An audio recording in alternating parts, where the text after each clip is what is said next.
আল্লাহ তাআলা বলছেন ওমা সাহিবুকুম বিমাজনুন, তোমাদের সঙ্গী পাগল নন। জামাত ইবনে সালাবা একজন কবিরাজ, জিনে ধরলে উপরিতে ধরলে ভালো করতে পারে। সে তার আত্মীয় স্বজনের কাছে এসে বলছে, শুনছি মোহাম্মদ নাকি পাগল হয়েছে। কোথায় সে? ওকে নাকি জিনে ধরেছে। ওই যে মোহাম্মদ, ওকে জিনে ধরেছে, ওকে ওপরিতে ধরেছে, ও পাগল হয়েছে।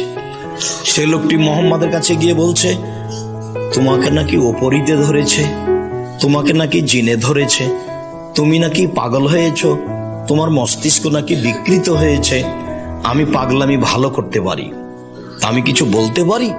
তো জামাত ইবনে সালাবার এই কথার উত্তরে মুহাম্মদ সাল্লাল্লাহু আলাইহি সাল্লাম কথা বলবেন। তাই বলছেন ইন্নাল হামদালিল্লাহ নাহমাদুহু ওয়া নাস্তাইনুহু ওয়া নাস্তাগফিরুহু। শেষ পর্যন্ত বলতে না বলতেই কবিরাজ বলছে ইকরা মারাতান উকরা। আবার পড়েন তো আপনি কি বললেন, কি পড়েন তো আপনি, আবার পড়েন তো কি পড়লেন। তখন আমাদের নবী মুহাম্মদ সাল্লাল্লাহু আলাইহি সাল্লাম আবার পড়লেন ইন্নাল হামদালিল্লাহ নাহমাদুহু ওয়া নাস্তাইনুহু ওয়া নাস্তাগফিরুহু।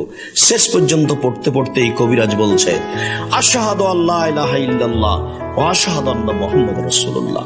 আমি সাক্ষ্য দিচ্ছি আল্লাহ ছাড়া কোনো মাবুদ নেই, আমি সাক্ষ্য দিচ্ছি মুহাম্মদ আল্লাহর রাসূল। কবিরাজ বুঝতে পারলো পাগলামি আমার ভিতরে আছে, মুহাম্মদ সাল্লাল্লাহু আলাইহি সাল্লামের ভিতরে পাগলামি নেই। ধৈর্য